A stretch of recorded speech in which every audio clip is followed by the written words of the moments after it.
Welcome. I am just so overwhelmed with joy that you've joined me on this video to learn the 4 tools to break free from addiction and become your best self. As you might know, I struggled for almost 2 decades with cycles of addiction and negative coping mechanisms, and I tried everything and I could not get anything to work. Meanwhile, I was a husband and a father, a pastor, a pillar in my community, but I had these hidden addictions that I just couldn't kick. And along my journey, I started to gather these tools, and individually, they didn't really work that well. But once I figured it out and put them all together, things began to click, and I started to find freedom, and then even started to become the man that I always knew I could be. So these are the 4 tools that I've learned to break free from addiction and start to become the man that you always wanted to be.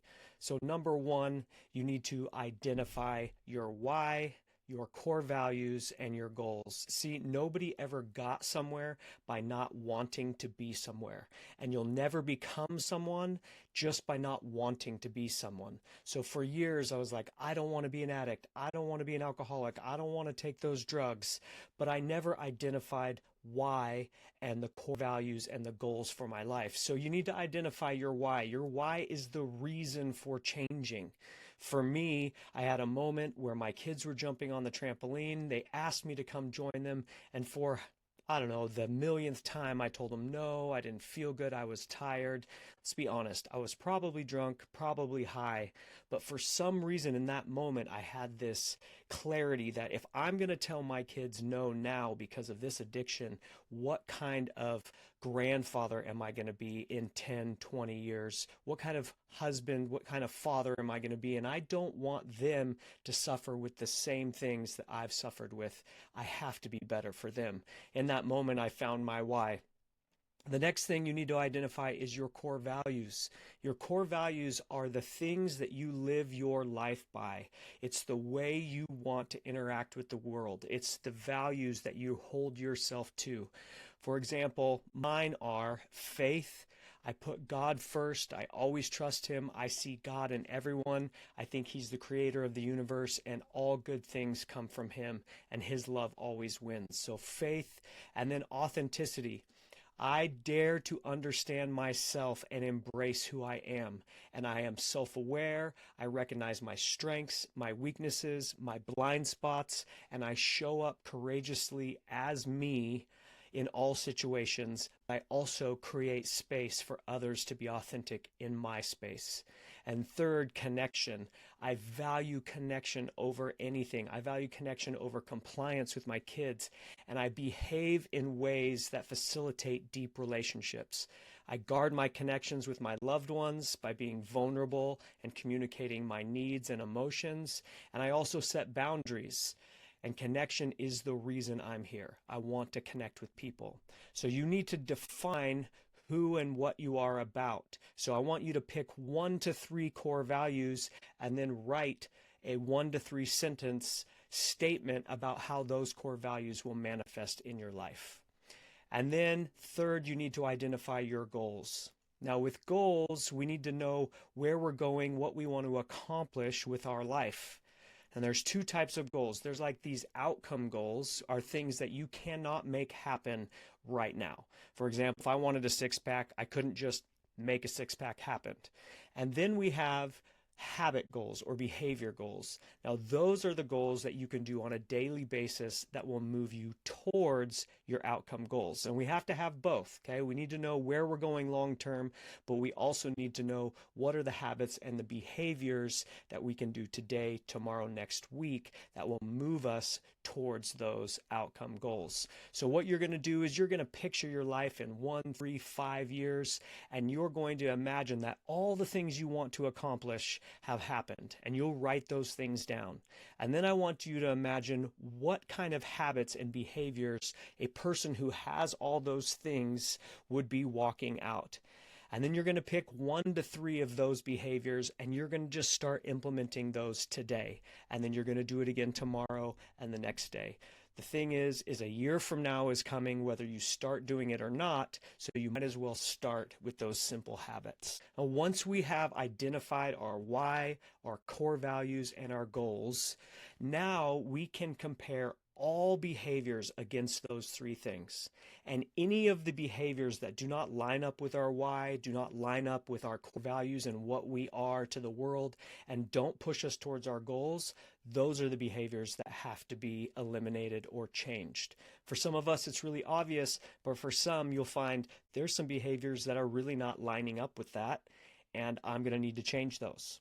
So start with the ones that are the most harmful and begin to change those behaviors. For me, it was pills and drinking. It was keeping me from connection, from being my authentic self. It was harming my why and was definitely not pushing me towards my goals. So those were the ones I had to change first. Our second tool, and I think one of the most important, is we have to process the emotions that are driving the negative behavior patterns. It is my belief that all behaviors that don't line up with our why, our core values, and our goals are being driven by unprocessed emotions. My cycle was I would come home and I would immediately go to the liquor cabinet because I was in so much emotional and sometimes physical pain. And then I would drink until evening. I'd go to sleep, pass out, wake up in the morning, flooded with shame, totally overwhelmed by it, swear I would never do it again. Then I would come home and that pain was still there and I didn't know how to do anything but numb it.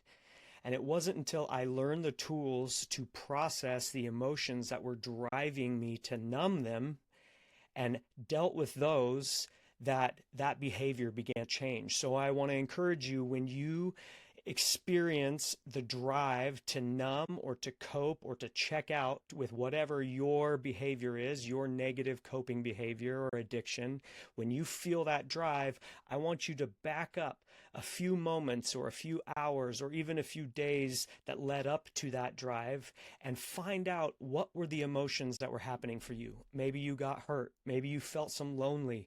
Maybe there was guilt or fear. Maybe there was shame about not being good enough. But whatever that was, I want you to identify it. I want you to process it out. If you have someone safe in your life, tell them about it. And you're going to start to see the drive to cope and numb those emotions dissipate. And tool number 3, we need to replace our negative behavior patterns with positive ones that move us towards our goals. And there's kind of 2 replacements here. One is like a macro replacement. So I'm talking about things like movement and exercise. This one was huge for me. It was probably the biggest start to my breakthrough journey, as I found a community at a gym and I began to move my body and get physically fit. Because what's cool is when you do something hard and you lift something heavy, your brain just says, we're strong. We can do hard things. So that really helped me, but it could be anything from that movement and exercise to journaling, to writing down your emotions, to processing out your day. It could be finding a new skill or a new hobby. Learning a new skill can be really beautiful. I even had a client who he started making hot sauce because he really likes hot sauce, and it turned into a little side business for him. So you never know what will come out of replacing those negative behaviors with some positive ones that move us towards our goal, our core values, and our why. And then the second little thing is micro replacements. So we have these daily habits that need to be changed. They need to be replaced with something that is not harmful. For me, I'm a big oral fixation guy. I like to always have a drink or be chewing on something. So when I would come home and I would find that drive to want to drink something, I would replace the alcohol and the sugary foods with kombucha or a soda water and then sunflower seeds. And I would just drink it and then eat those sunflower seeds. And that really helped me get past those little craving windows that I had ingrained from the habit of years of drinking alcohol. So what I want you to do is find those little micro behavior changes that you can do that will replace the addictive behaviors or the negative coping mechanisms. Find whatever works for you. For me, it was the kombucha and sunflower seeds. For you, it might be something else. It might be going for a walk. It might be replacing ice cream with Greek yogurt and berries. Whatever it is for you, find something that works and replace it. Our fourth tool is connection. The opposite of addiction is not sobriety, it's connection. Our ability to connect with ourselves and the people around us will directly impact our ability to foster healthy coping behaviors. So there's multiple ways you can do this. Connection can be very scary because it takes some authenticity and some vulnerability. But joining some sort of community group that is going after similar goals as you and looking to achieve similar things and has similar core values can be a really low barrier entry to finding some connections, some people that are like-minded and you can just relate over a general topic. Now, this could be a faith community, it could be a gym. For some of you, this could be AA or Narcotics Anonymous, or even volunteering at a dog shelter, but finding a community of people where you can have connection. Now, the second way we need to connect is with people in the journey with us, safe people that are willing to walk with us on our journey. I'll tell you, there's a little bonus for you. The fastest, most impactful way to start seeing breakthrough in your addictions and negative coping mechanisms is to get really, really honest, really, really vulnerable with someone safe and let them in on what is happening for you. I remember this time with my wife, and I was pretty deep in my addiction, and I finally broke down. And I just told her all the things that I was dealing with, all of the pain, even some from my childhood, all of the lonely, all of the struggle, the shame that I was dealing with. And through a mess of tears and snot, she sat with me in that moment and she showed me that vulnerability is not weakness, it's strength. And that was the very beginning to feeling seen, feeling free, feeling like I had partnership with it.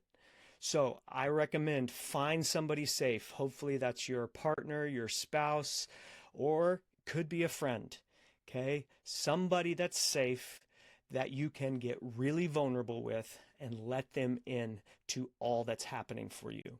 The other people we want to connect with are people that are ahead of us on our journey, people that have already overcome some of the things that we're dealing with, or people that have a life and have the things that you want. One of the things that I did was really smart is I found people that had the life I want. I got next to them and then did what they did. And I just let them pour into my life, and I would just watch them and do the things that they did to achieve the things that they got that I wanted.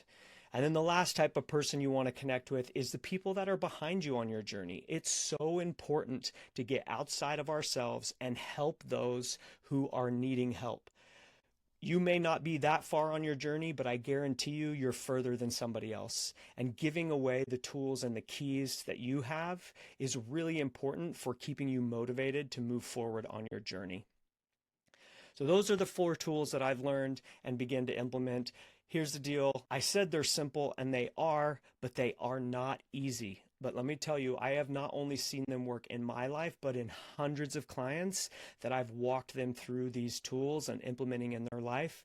And I guarantee if you begin to work them and you work them over and over and over, you will start to see breakthrough and you will start to see yourself become the person that you always knew you could be. But I want you to remember, this is a journey. This is not a destination. You will be on this journey for the rest of your life. I am on this journey with you. I'm just a little bit further ahead than where you are. And that's why I'm trying to help as many people as I can get further ahead in their journey. But whatever you do, just try and be a little bit better today, and then do it again tomorrow, and do it again the next day. And sooner or later, you will look back and you will see, man, I have come so far and I have overcome so much, and I'm getting so much closer to the person that I want to be. So I hope these tools help you, and I look forward to hearing some testimonies and hearing how you found some breakthrough. And I wish you all the best of luck on your journey to break through addiction and becoming the best version of you.